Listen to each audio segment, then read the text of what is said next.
काफी दुख में से प्रेरितों का जीवन जा रहा था। और ये किस प्रकार के दुख थे देखिए, क्लेश, संकट, उपद्रव, अकाल, नंगाई, जोखिम, तलवार। 35वें वचन से मैंने ये सूची पढ़ के बताया है आपको। अलग अलग प्रकार के दुखों से छलनी हो रहे थे और अलग अलग प्रेरितों के जीवन में अलग अलग प्रकार के दुख आ रहे थे, लेकिन हर एक जन इस दुख में से होकर के गुजर रहा था। लेकिन अगर आप अगले वचन पे गौर करें, 37वें वचन को देखिए, परंतु इन सब बातों में हम उसके द्वारा जिसने हमसे प्रेम किया है जयवंत से भी बढ़कर हैं। अर्थात इन सब ने उन दुखों पर जय पा लिया है। इसका अर्थ यह है कि प्रेरितों ने दुख की परिस्थितियों में जीना सीख लिया। आज हमें बहुत जरूरी है अपने जीवन में जब दुख आते हैं तो हमारा रवैया उस समय सही होना चाहिए। उस परिस्थिति के प्रति, लोगों के प्रति, देखने वालों के प्रति, परमेश्वर के साथ, हर एक के साथ में सही प्रकार से हमारा जीवन होना चाहिए। बहुत से लोग दुख के घड़ी में गलत निर्णय ले लेते हैं और इसलिए उनके दुखों को बढ़ा देते हैं। प्रियो, यही कारण है कि हम सीख रहे हैं हाउ नॉट टू सॉरो, दुख कैसे न मनाए। अब तक हम लोगों ने इसके अंतर्गत 4 पार्ट सीख चुके हैं। Lesson number 1 was do not dream of happy times always, यह न सोचे कि हरदम खुशियां ही रहेगी। Lesson number 2, do not deny the feelings of sorrow, दुख की अनुभूतियों से इनकार न करें। Lesson number 3, do not be immersed in worldly sorrows, सांसारिक दुखों में डूबे न रहें। Last week we saw lesson number 4, do not despise God's chastisement. पिछले सप्ताह चौथा पाठ हमने सीखा था कि परमेश्वर की ताड़ना को तुच्छ न समझें। Today we shall be learning lesson number 5, do not be afraid of men. आज हम 5वां पाठ सीखने जा रहे हैं, मनुष्यों से भयभीत न रहें।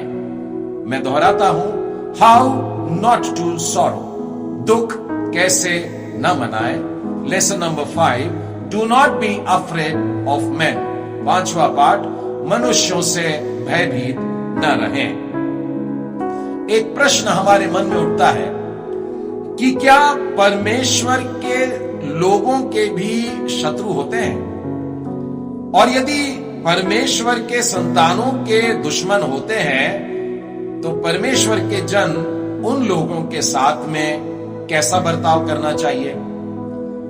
प्रियो, एक लोकप्रिय वचन है, मैं आपको नीति वचन के 16वें अध्याय में ले चलता हूं। उसका 7वां वचन यूं कहता है, जब किसी का चाल चलन यहोवा को भावता है तो वह उसके शत्रुओं का भी उससे मेल करा देता है। वचन को गौर से सुनिएगा, जब किसी का चाल चलन यहोवा को भा जाता है तब उस व्यक्ति के जो भी दुश्मन होंगे परमेश्वर उनके साथ में उस व्यक्ति का मेल मिलाप करा देता है। इस वचन का यह अर्थ नहीं है कि परमेश्वर के जन के कोई दुश्मन नहीं होते, परंतु अर्थ केवल इतना है कि धर्मी व्यक्ति के जो विरोध करने वाले लोग होते हैं उनके साथ में ये धर्मी जन बिल्कुल सरलता से पेश आता है और उन व्यक्तियों का बुरा नहीं करता है। सामान्यता सारे लोग ऐसे धर्मी जन को चाहने भी लग जाते हैं। बाइबल ऐसी घटनाओं से भरी पड़ी है जहां पर प्रभु के लोगों ने दुश्मनों की सतावट को सहा था। लोग उनको सता रहे थे, लोग उनको यातना दे रहे थे, लेकिन देखिएगा प्रभु के लोग मनुष्यों से भयभीत रहे बगैर अपना जीवन जीते रहे। उदाहरण में सबसे पहले मैं आपको उत्पत्ति में लेकर के चलना चाहूंगा और उत्पत्ति के 49वें अध्याय में से याकूब के बेटे यूसुफ का जीवन बताना चाहता हूं। 22 वचन में लिखा है, यूसुफ फलवंत लता की एक शाखा है, वह सोते के पास लगी हुई फलवंत लता की एक शाखा है, उसकी डालियां भीत पर चढ़कर फैल जाती हैं। परमेश्वर के साथ चलने वाला यूसुफ, फलवंत जीवन हो जिसका, ऐसा यूसुफ जो सबकी भलाई में लगा है, ऐसा यूसुफ। लेकिन लोगों ने उसके साथ में क्या किया, उसके भाइयों ने उसके साथ में क्या किया? जब वो मिस्र में था तो लोगों ने उसके साथ में क्या किया? 23 वचन कहता है, धनुर्धारियों ने उसको खेदित किया और उस पर तीर मारे और उसके पीछे पड़े हैं। उसको सताने में लगे हैं, धनुष उठा उठा करके मारने में लगे हैं, उस पर तीरों की बौछार हो रही है। अगला वचन कहता है, पर उसका धनुष दृढ़ रहा और उसकी बाह और हाथ याकूब के उसी शक्तिमान परमेश्वर के हाथों के द्वारा फुर्तीले हुए। अर्थात दुश्मनों से घिरे जाने के बावजूद, तीरों की बौछार करने वालों के बावजूद यूसुफ ने अपने आप को नहीं बदला, परंतु अपना ध्यान केवल अपने परमेश्वर की ओर रखा। आज का पाठ हमसे यही कह रहा है कि मनुष्यों से भयभीत नहीं होना है। मनुष्य हमको घेर करके हम पर दुख और अंधेर करना चाहेंगे, लेकिन बाइबल में परमेश्वर के लोगों के जीवन से आज हम सीख रहे हैं कि हमें भयभीत होने की बिल्कुल भी जरूरत नहीं है। यूसुफ के जीवन के उदाहरण के बाद दूसरा उदाहरण मैं आपको दाऊद के जीवन से बताना चाहता हूं। दाऊद जो कि परमेश्वर के मन के अनुसार चलने वाला व्यक्ति था। भजन संहिता और उसका 3 अध्याय और उसके पहले 2 वचन में देखिए क्या लिखा है, हे यहोवा मेरे सताने वाले कितने बढ़ गए हैं, वे जो मेरे विरुद्ध उठते हैं बहुत हैं। बहुत से मेरे प्राण के विषय में कहते हैं कि उसका बचाव परमेश्वर की ओर से नहीं हो सकता। लोगों से घिरा हुआ है, परिस्थिति एकदम विपरीत हो चुकी है और दुश्मनों की भी भाषा ऐसी है कि तेरा परमेश्वर अब तेरे को नहीं बचाएगा। परंतु दाऊद क्या करता है, वो परमेश्वर के सम्मुख गिड़गिड़ाता है और फिर देखिए क्या होता है। उसी अध्याय में 4 वचन, मैंने ऊंचे शब्द से यहोवा को पुकारा और वह अपने पवित्र पर्वत पर से मुझे उत्तर देगा। और फिर 5 वचन कहता है, मैं लेट करके सो गया, फिर जाग उठा क्योंकि यहोवा मुझे संभालता है।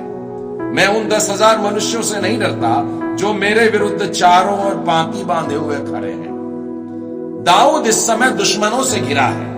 यहां पर लोग हैं जो सताने वाले हैं, सामने ऐसे लोग हैं जो उसके प्राण के प्यासे हैं। एक तरफ 1000 और 10,000 से घिरा है, लेकिन ये सारी बातें परमेश्वर को सुना दिया और सुना देने के बाद में दाऊद कहता है, मैं निश्चिंत सो जाऊंगा, निश्चिंत सो जाऊंगा और जब उठूंगा भी तो मेरा भरोसा मेरे परमेश्वर पर रहेगा क्योंकि वही मुझे संभालता है।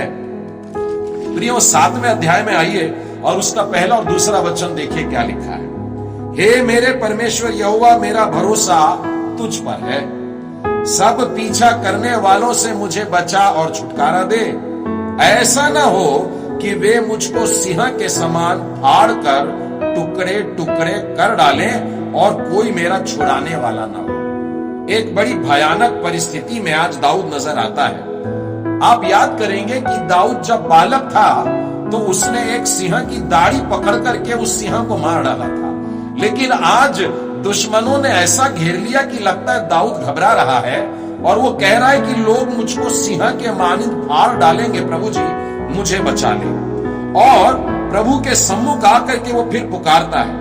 अब देखिए आगे के वचन में क्या लिखा है, उसने गड्ढा खोदकर उसे गहरा किया और जो खाई उसने बनाई थी उसमें वो आप ही गिर गया। परमेश्वर को पुकारने वाला यह व्यक्ति जानता था कि हालांकि मैं बुरी तरह से घिरा हूं लेकिन मेरा कुछ बुरा नहीं होगा। आज का पाठ भी यही कह रहा है मित्रों, मनुष्यों से भयभीत नहीं होना है। जिसने आपके लिए गड्ढा खोद के रखा है, बाइबल कहती है यदि तू अपने परमेश्वर का हाथ थामे रहेगा तो गड्ढा खोदने वाला खुद उस गड्ढे में गिर जाएगा। भजन संहिता के 13वें अध्याय में आइए, यहां पर हमको यह मिलता है जब दाऊद ने कहा, हे परमेश्वर कब तक क्या तू सदैव मुझे भूला रहेगा? बड़े तकलीफ के समय में से गुजर रहा है, शायद समय बीत गया होगा, इसलिए पुकार के कह रहा है, प्रभु जी कब तक? तू कब तक अपना मुखड़ा मुझसे छिपाए रहेगा? मैं कब तक अपने मन ही मन में युक्तियां करता रहूं और दिन भर अपने हृदय में दुखित रहूं? कब तक मेरे शत्रु मुझ पर प्रबल होते रहेंगे? 2 वचन में, मात्र 2 वचन में 4 बार बोल दिया, प्रभु जी कब तक, प्रभु जी कब तक और प्रभु जी कब तक। मन की पीड़ा बढ़ने लगती है जब संसार घेर लेता है, सतावट शुरू हो जाती है जब दुखों से हमें घेर लिया जाता है। लेकिन प्रियो, आगे मैं देखता हूं कि दाऊद कहता है, मेरा भरोसा तो केवल तुझ पर है और मेरा हृदय तेरे उद्धार से मगन होता है। उसी अध्याय का आखिरी वचन क्या कहता है? मैं परमेश्वर के नाम का भजन गाऊंगा क्योंकि उसने मेरी भलाई की है। परमेश्वर इस विपत्ति में से भी, लंबे समय के बाद, लेकिन इस विपत्ति में से भी उसको छुड़ा लेता है।